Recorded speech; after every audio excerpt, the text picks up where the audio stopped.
It's demo day. It's demo day.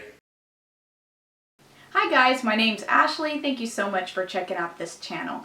On this channel, I like to show you guys how to do-it-yourself projects around the house. I might even cover topics on real estate and business in the future. And if that's something you're interested in, I would love for you guys to become a subscriber. Now for today's video, I'm going to show you guys part 2 of my bathroom renovation. My husband and I are renovating our guest bathroom completely by ourselves. Well, almost completely by ourselves. I did hire out a little bit of work. And in part 1, we restained our cabinets. It was a big ordeal, but it did turn out beautiful.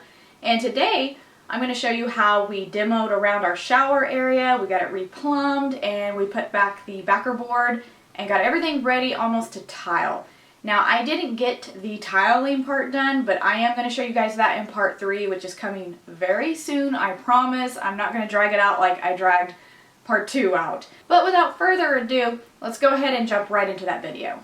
Okay, so before we get into the nitty-gritty, I do want to preface this video by saying that we are not professionals, but we try to do things as professionally as we possibly can. And if you see something wrong or something that we should be doing better, feel free to rip us a new one in the comments below. And if you did want to check out part 1 where we stained our cabinets, I will place the link in the description box below as well. Now before we got started, we made sure that we had the proper protective gear like gloves, face mask, and goggles. You know, basically pandemic gear. We also wanted to protect our bathtub from falling tiles or anything that might chip the bathtub. And it just so happened that Matthew had a random piece of plywood in the garage that fit the bathtub area perfectly. Now before we started beating on the wall and hammering away at the tiles, we took a box cutter and scored all around the sides and edges. This was to help us remove just the area that we wanted to remove rather than taking part of the other wall with us and causing us to do more work in the long run. Cause you know, ain't nobody got time for that. Now here's a gold nugget of advice that I'll throw your way. When you decide to do a renovation with your significant other and you don't know what you're doing, it's really not a bad idea to have a couples therapist on speed dial, because things can get a little dicey. The whole thing is coming loose. Just hammer. Oh, you need to have ear protection too. No, I don't. Yes, This you do. whole wall's about to fall off. Stop telling me this. I finally just found something else to do and let my husband do his thing, and as you can see, he went to town. He should have been wearing gloves though. I think he did later in the video. Now some people removed the whole wall, but he felt like it would be too heavy to do it that way, and since, you know, we're new at this, he just went ahead and removed the tiles first and then removed the wall. I guess it's not about the destination, it's about the journey, right?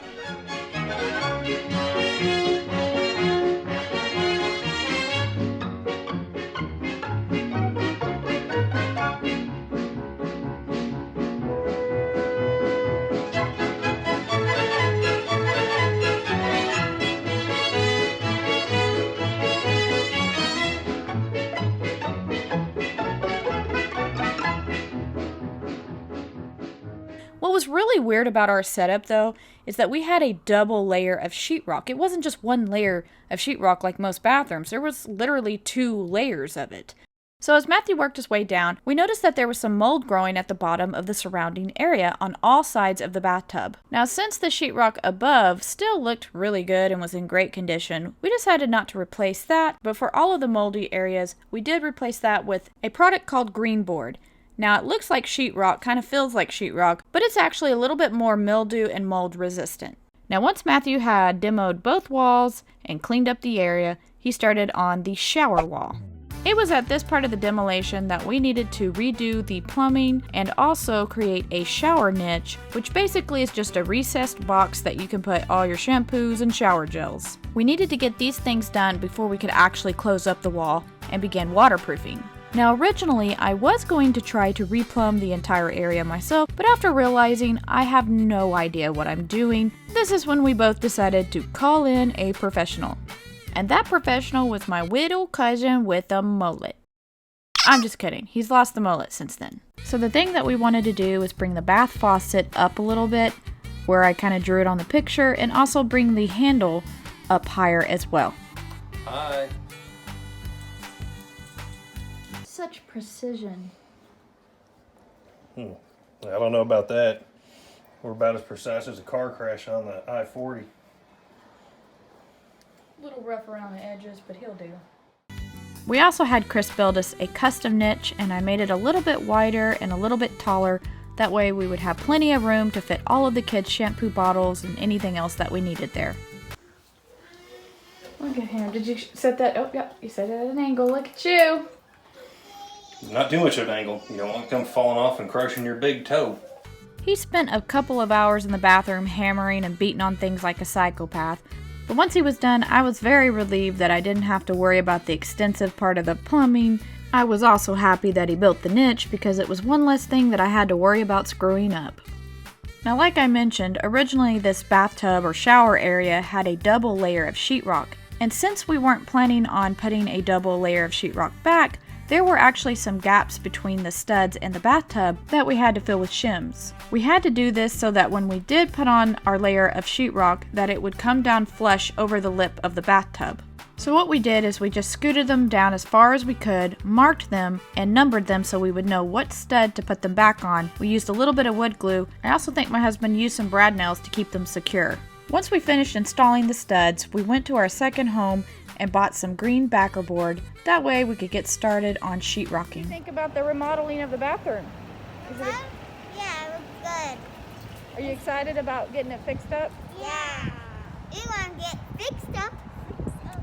And it got torn up so I can put new bricks on it. New tile. I mean, Yeah, we're gonna put new not tile. bricks, new tile on it. Yeah, we're gonna And put new let's tile. do it. Yeah, let's do it. Now, I believe there's an old saying called measure twice and cut once, but in our case, it was more like measure 10 times and cut once, because none of the walls were straight at all. Everything was just a little bit off on one side or a little bit janky. It took me several tries at measuring, and sometimes we had to recut our pieces. This was our first big drywall job, and it was actually a lot more difficult than I gave it credit for. Luckily, from our last tile job, we had this awesome laser level, and I knew where the stud was at the bottom, so I used it so that I could evenly mark every 12 inches where we needed to drill into the stud. Now, my husband will be the first to admit that he's not the best with a drill, and we did learn from this experience that we desperately needed an impact driver. So if you plan on doing any type of home renovation, plan on getting an impact driver. It will save you down the road. I'm kind of buckled.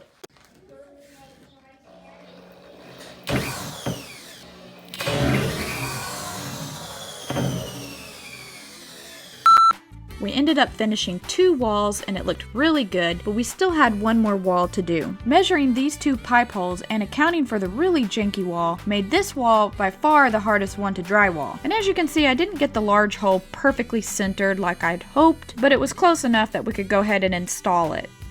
So one of the first problems we ran into was trying to remove this pipe up here, this gooseneck, shower gooseneck pipe, whatever you want to call it.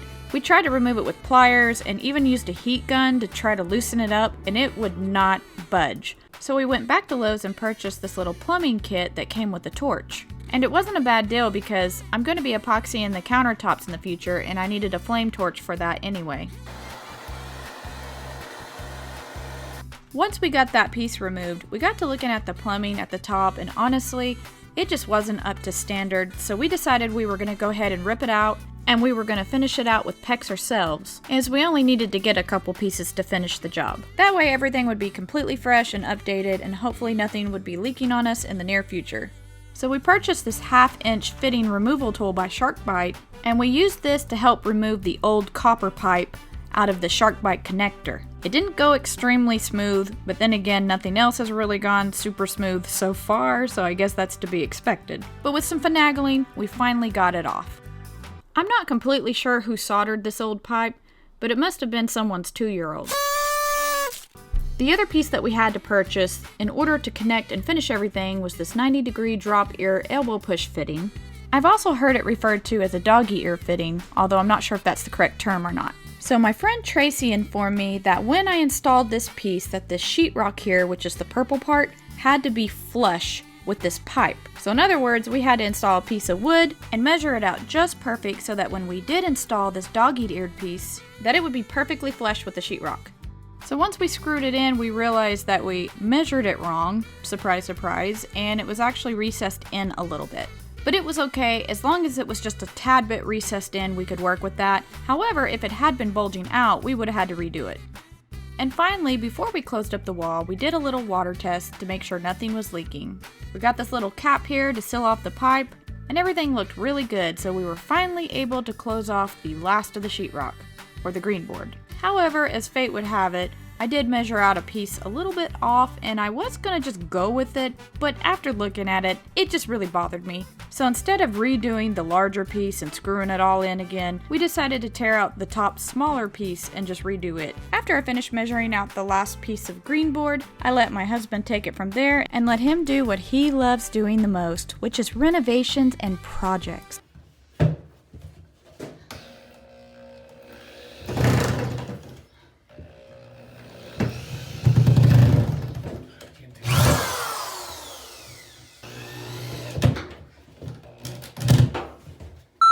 So after lots of struggle, we finally finished putting up the green board. And I'm not gonna lie, it wasn't the prettiest thing you've ever seen in your whole life.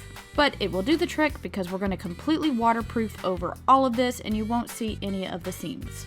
One of the other things that we had to do was put a corner piece over the drywall. It was like a metal piece that you put down and you nail it in. And unfortunately, I lost the footage of this, so I apologize. But basically, all we did was watch some YouTube videos on how to install a corner piece on drywall. Now, when covering your corners, you can actually go with a metal one or a paper one. And I heard that the paper one's actually better to work with, but when we were doing this, we didn't know any better and we used the metal one. And it was all fine and dandy. We just nailed it in after watching a few YouTube videos, and then I used some joint compound and I layered it 3 times until it covered the metal piece, letting each coat dry. And then on the last one I did kind of the skip trowel texture that I already had going on in the bathroom, and then I used some rough sandpaper to knock it down a little bit, and then I went back with some really fine like 220 grit sandpaper to really smooth it out so you didn't see any sandpaper lines. Now after I finished sanding, I was actually surprised at how well it turned out. You couldn't even tell that this wall had been messed with.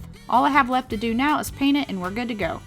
Unfortunately, we had one more issue that we had to deal with before we could waterproof. So when we installed the green board, not everything laid flush. We did the very best that we could, but unfortunately it just didn't turn out perfect. When you run your hand across it, you could feel some serious lippage in certain areas. Now this may not seem like such a big deal now, but once we go to tile, if we don't take care of this problem, the tiles are going to pop out in certain areas and it's going to be noticeable. And we didn't come all this way just to have some rinky-dinky tile job. So what I decided to do was take my mud and kind of ease the transition between the high points and the low points to make like a gentle slope that wouldn't be near as noticeable. So I spent a few days just doing that and sanding it down until it felt a little more flush to the touch. We also used some Kills paint and I primed the area where the niche is. And I did this because when we go to tile the area and we put thin set on it, I don't want any moisture going into the sheetrock. We want to keep all the moisture out that we can, which is the reason why we're waterproofing.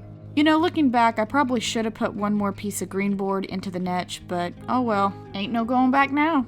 So we've actually just finished waterproofing everything, and I was going to show you guys how we did that, but I feel like this video is starting to get a little lengthy, so we're going to save it for the next video when we go to tile the bathroom. I am really excited to get to this part, because now we get to do the pretty part. So check back with us in just a few weeks, and hopefully we'll be done and we'll have our new video uploaded. Thank you guys so much for watching our journey. Have a blessed day.